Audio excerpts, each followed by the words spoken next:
अस्सलामुअलैकुम lovely student, आज की इस वीडियो में आपको करते हैं फिर से खुशआमदीद। तो जी स्टूडेंट, आज का जो हमारा टॉपिक है वो है जीआर।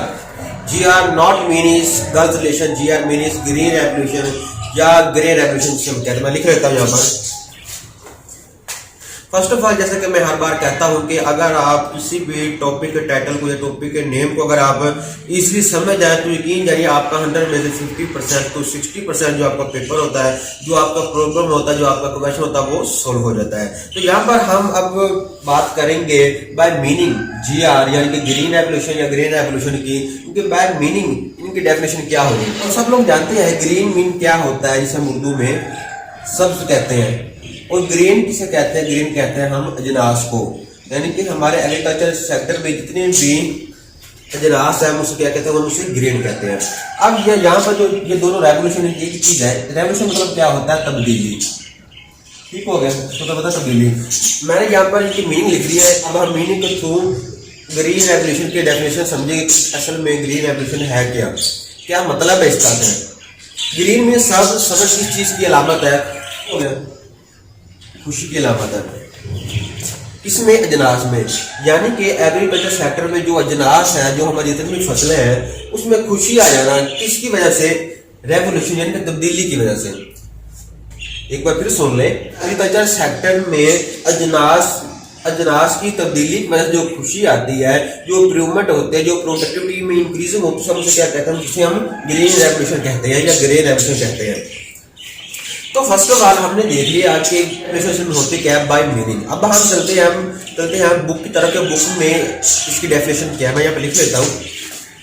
तो बाय बुक डेफिनेशन क्या है? The introduce of technology in agriculture sector and quality और quantity in agriculture sector that also called, क्या कहलाती है? जीआर। टेक्नोलॉजी की बुनियाद पर या क्वालिटी और क्वांटिटी की बुनियाद पर जो एग्रीकल्चर सेक्टर में प्रोडक्टिविटी ऑफ एग्रीकल्चर सेक्टर में जो चेंजिंग आती है, हम उसे क्या कहते हैं? उसे जीआर कहते हैं। जो जीआर का स्टार्टिंग पीरियड है वो असल में था 1930 से 1960 के बिटवीन था।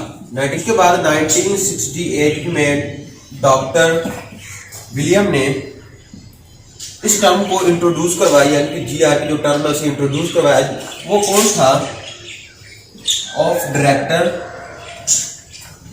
Of USAID। ये जो था असल में वो इसका डायरेक्टर था, यानी इसका चीफ मिनिस्टर था ऑफ USAID डिपार्टमेंट का। उसने 1968 में इस टर्म को इंट्रोड्यूस करवाया। यस, उसने कहा कि that is also called green revolution या ग्रे रेवोल्यूशन, जिसकी वजह से हमारे एग्रीकल्चर जो सेक्टर है उसमें इंप्रूवमेंट आ सकती है, प्रोडक्टिविटी ऑफ एग्रीकल्चर में इंप्रूवमेंट आ सकती है और इंक्रीज हो सकती है।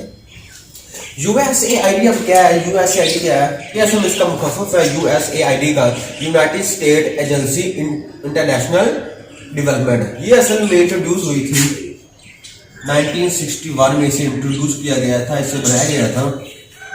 और इसका जो हेड था वो था डॉक्टर विलियम था, जिसने इस टर्म को 1968 में इंट्रोड्यूस करवाया। ग्रीन रेवोल्यूशन असल में एशिया और साउथ एशिया के जितने भी मालिक हैं असल में ये उनमें इंट्रोड्यूस हुई थी, बिकॉज जो एशिया और साउथ एशिया के जितने भी इलाके हैं ये असल में डिपेंड ऑन अदर कंट्रीज, यानी कि ये इंपोर्ट करते थे, एक्सपोर्ट करने के लिए ये इंपोर्ट करते थे। तो क्या हुआ, जब डॉक्टर विलियम ने 1968 में इस टर्म को इंट्रोड्यूस करवाया, उसके बाद क्या हुआ? एशिया साउथ एशिया के इलाकों में क्या हुआ? एक रेवोल्यूशन आ गई, एक तब्दीली आ गई, किसमें? एग्रीकल्चर सेक्टर में आ गई। तब फिर क्या हुआ? वही ममालिक, एशिया और साउथ एशिया के जितने भी ममालिक, वही इलाके जो पहले इंपोर्ट करते थे, चीजें मंगवाते थे, वही चीज जो इंपोर्ट करते थे अब ये वो एक्सपोर्ट करने लगे। इकोनॉमी इंक्रीज होने लगी, इकोनॉमी बैलेंस पर पहुंच गई। असल में जो ग्रीन रेवोल्यूशन असल में एक ऐसी तब्दीली है agriculture sector, only agriculture sector में एक ऐसी तब्दीली है जिसकी वजह से प्रोडक्टिविटी ऑफ एग्रीकल्चर जितनी भी चीजें हैं, जितनी भी अजनास है, वो इंक्रीज होने लगी। और एक वो डॉक्टर है जिसने बाय प्रैक्टिकल जीआर को इंट्रोड्यूस करवाया, वो था, यानी कि ये डॉक्टर था जिसने बाय प्रैक्टिकल यानी कि टर्म को पेश किया डॉक्टर विलियम ने। डॉक्टर विलियम ने इस टर्म को पेश किया 1968 में, और डॉक्टर नॉर्मन ने इसे बाय एग्रीकल्चर में प्रैक्टिकल इसे इंट्रोड्यूस करवाया, जिसकी वजह से इसको 1970 में नोबेल प्राइज से भी नवाजा गया। तो ये था असल में मुख्तसर तारफ जीआर का, जीआर क्या होता है, यानी ग्रीन रेवोल्यूशन या ग्रीन रेवोल्यूशन क्या होती है। जैसे कि अब मैं पाकिस्तान से बिलोंग करता हूँ तो मैं ओवरऑल पाकिस्तान के बारे में बात करूंगा, क्योंकि ये ग्रीन रेवोल्यूशन या ये GR किस तरह पाकिस्तान में इंटर हुई, वो कैसे इसे फ्लो मिला। सो स्टूडेंट, GR इन पाकिस्तान यानी ग्रीन रेवोल्यूशन इन पाकिस्तान, ये पाकिस्तान में कैसे इंटर हुई। फर्स्ट ऑफ ऑल जैसे कि हम जानते हैं 1968 में, इसके अलावा जब ये पाकिस्तान में इंटर हुई तब डॉक्टर विलियम के साथ दो साइंटिस्ट थे, वो कौन से थे भाई पाकिस्तान में,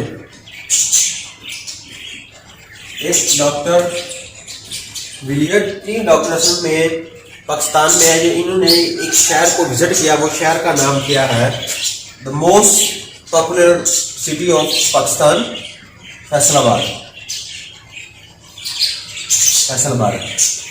इन तीनों डॉक्टरों ने असल में फैसलाबाद को विजिट किया। क्या विजिट किया, जो असल में था एग्रीकल्चर कॉलेज और जो एग्रीकल्चर सेक्टर थे, जो रिसर्चर थे, जो रिसर्च लैब थे, असल में इन तीनों ने उसे विजिट किया। जब इन्होंने विजिट किया तो इन्होंने सोचा कि इसमें और भी इम्प्रूवमेंट लाई जा सकती है। इन्होंने एक फैसला किया जिसके मुताबिक जो स्पेशलिस्ट ऑफ एग्रीकल्चर थे फैसलाबाद के, इन्होंने कहा कि हम इन्हें ले जाते हैं सीमेंट अदारे में, जहाँ पर हम इन्हें बेस्ट फैसिलिटीज प्रोवाइड करेंगे, जहाँ एक्सपेरिमेंट कर सकेंगे और एग्रीकल्चर को फरोग दे पाएंगे, उसमें इंप्रूवमेंट ला पाएंगे। उस वक्त जो दो अदारे थे वो थे FOA और रॉकफेलर। इन्होंने इजाजत दे दी, इन्होंने साइन कर दिया कि हम फैसलाबाद के जो स्पेशलिस्ट है, जो पाकिस्तान के स्पेशलिस्ट है एग्रीकल्चर, हम उन्हें सीमेंट किया, यहाँ पर मैं लिख लेता हूँ C कैपिटल में CIMMYT सीमेंट। तो सीमेंट असल में क्या है, सीमेंट असल में डेवलपमेंट मेज एंड व्हीट इंप्रूवमेंट सेंटर है। उस किया गया इन 1943 से 1966 में से इंट्रोड्यूस किया गया। ये सेंटर है जहां पर इंप्रूवमेंट लाई सकती है, जिससे डेवलपमेंट किया जा सकता है, किससे, मेज और व्हीट को। इन दो FOA और रॉकफेलर ने कहा, जो ये दो अदारे हैं, इन्होंने कहा कि हम specialist of agriculture in Faisalabad में पाकिस्तान में जो है, हम उन्हें सीमेंट में ले जाएंगे जहां पर वो बेस्ट एक्सपेरिमेंट करेंगे, हम उसे बेस्ट फैसिलिटीज प्रोवाइड करेंगे। इससे क्या होगा, एग्रीकल्चर को फरोग मिलेगा। तो सीमेंट इदारे को असल में 1970 में ऑफिशियल वर्क के तौर पर इसे यूज करवाया गया, यानी कि 1943 से 1966 में इस टर्म को, इस इदारे को बस स्टार्टिंग पॉइंट से हम कहते हैं, वो इसे इंट्रोड्यूस करवाया गया 1943 से 1966 तक। और ऑफिशियल वर्क किया गया इस इदारे पर, वो कब किया गया, वो 1970 में इस पर ऑफिशियल वर्क किया गया। और जब एग्रीमेंट के बाद जो हमारे स्पेशलिस्ट ऑफ एग्रीकल्चर थे, जब वो वापस आए तो वो अपने साथ एक सैंपल लेके आए, इसका नेम था लाइन नंबर पर 8156। ये सैंपल था जो वापस साथ वो लेकर आए। जब इस पर एक्सपेरिमेंट किए गए तो उस वक्त जो रिजल्ट है, वो रिजल्ट कौन से थे, ये सर में उस वक्त दो रिजल्ट आए थे, जहाँ पे इस सैंपल पर एक्सपेरिमेंट किए गए। ये दो रिजल्ट आए 1 और ये 2, ये दो रिजल्ट उस वक्त आए। जब इन रिजल्टों की बेस पर जब सीट बनाया गया, क्वांटिटीज बनाई गई, वो क्वांटिटीज क्या थी, तो ये क्वालिटी उस वक्त बनाई गई एग्रीकल्चर को फरोग देने के लिए। जब इन्हें यूज किया गया, जब इन्हें एग्रीकल्चर में प्रैक्टिकल यूज किया गया, तो क्या हुआ, एग्रीकल्चर सेक्टर को फरोग मिला, एग्रीकल्चर सेक्टर इंप्रूव होने लगा। अब तरक्की कैसे हुआ, अब आपको बता दें, जैसे कि 1965 में क्या हुआ, हमारे 12,000 जो एग्रीकल्चर लैंड था वो उस वक्त काश्त कर था। लेकिन जब ग्रीन रेवोल्यूशन इन पाकिस्तान में, यानी कि जब मैक्सी पाक 65 यूज किया जाने लगा या इंडस 66 यूज किया जाने लगा इन एग्रीकल्चर, तो क्या हुआ, 1969 में जो हमारा एग्रीकल्चर लैंड था काश्त कर वाला, वो क्या हुआ, वो इंक्रीज हो गया। वो कितना हो गया, 7,129,000 हो गया, यानी कि 7,12,900 फी एकड़ हमारा इसमें इजाफा हो गया।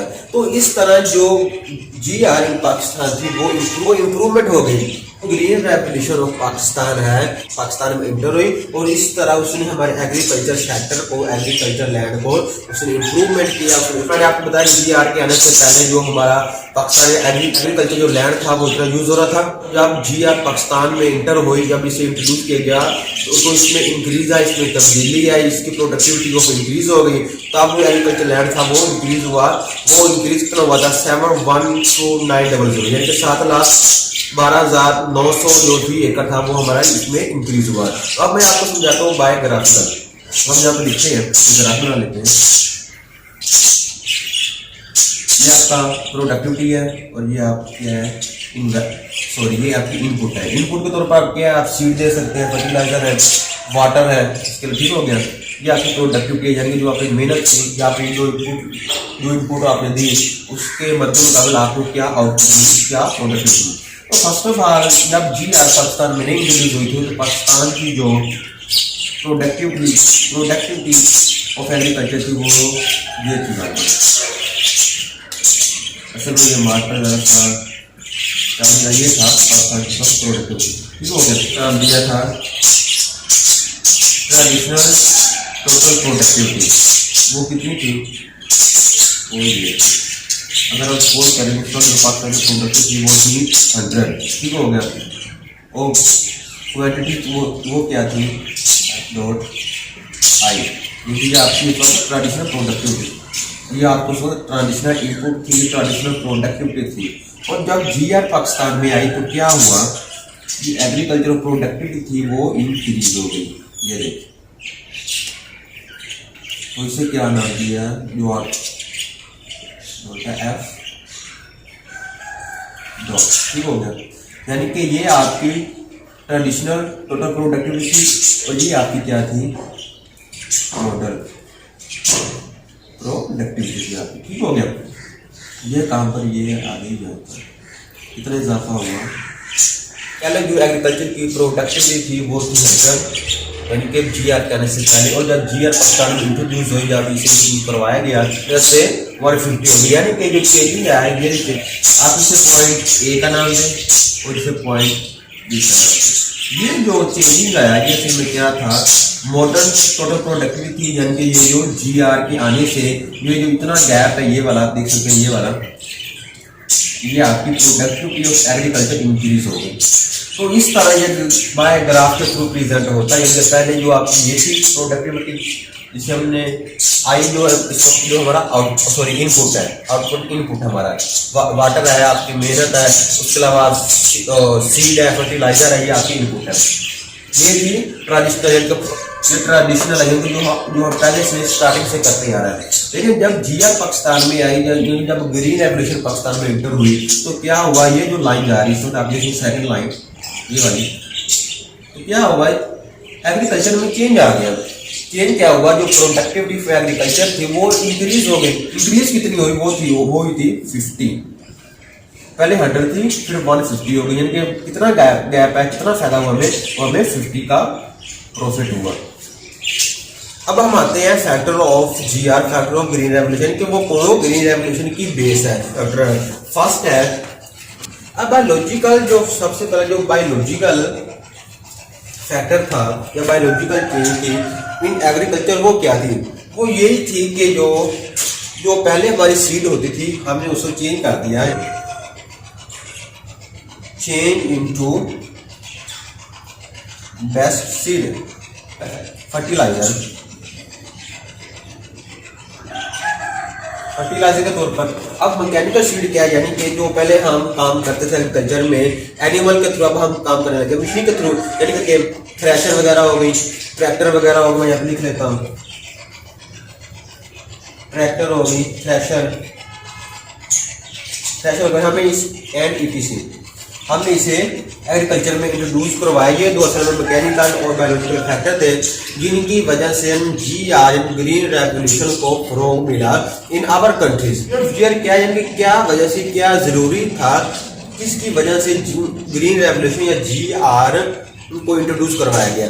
फर्स्ट ऑफ ऑल है पॉपुलेशन हमारी इंक्रीज होने लगी, जिसकी वजह से खदशा पै गया कि फूड को किस तरह, एग्रीकल्चर को किस तरह फरोग दिया जाए, किस तरह उसे सेटिस्फाई किया जाए, किस तरह उससे सेटिस्फाई हुए। 60वीं सेंचुरी से ही पॉपुलेशन इंक्रीज होना स्टार्ट हो गई थी, जिसकी वजह से नीड ऑफ GR की हमें जरूरत हुई। उसके बाद जो दूसरा पॉइंट है वो है लिमिटेड डोमेस्टिक सेक्टर, ये जो हमारा फोकस था वो हमारा असल में शिफ्ट हो गया एग्रीकल्चर की बजाय इंडस्ट्री सेक्टर पर हमारा चेंज हो गया। यानी बिजनेसमैन थे जो हमारी सरकार थी उसमें क्या थी, वो असल में ज्यादा फोकस कर रहे थे किस पर, इंडस्ट्री सेक्टर पर, और एग्रीकल्चर जो सेक्टर था उससे हमारी जो हमारा फोकस था वो हट गया था, जिसकी वजह से लिमिटेड डोमेस्टिक सेक्टर भी एक नीड्स है। उसके बाद है stability of agriculture in output और प्राइस, यानी कि एग्रीकल्चर में जो हमारा आउटपुट और प्राइस की जो हमारी क्वांटिटी थी उनको भी फिक्स करने के लिए, उनको भी पूर्ण नजम तरीके से चलाने के लिए हमें जीआर को इंट्रोड्यूस करवाना पड़ा। क्या वजह से किसान चाहते थे कि जो हमारी आउटपुट जो है और जो हमारी प्राइस है वो अचानक इंक्रीज और डिक्रीज ना हो, वो बल्कि स्टेबिलिटी रहे। अगर उसमें चेंजिंग आए तो सडन लार्ज चेंज ना है, बल्कि प्राइस में इंप्रूवमेंट हो तो कम से कम इंप्रूवमेंट हो। इसके अलावा दीगर नीड्स हैं जो स्टॉक में बयान की गई, मैं आपके सामने नाम लिख देता हूँ।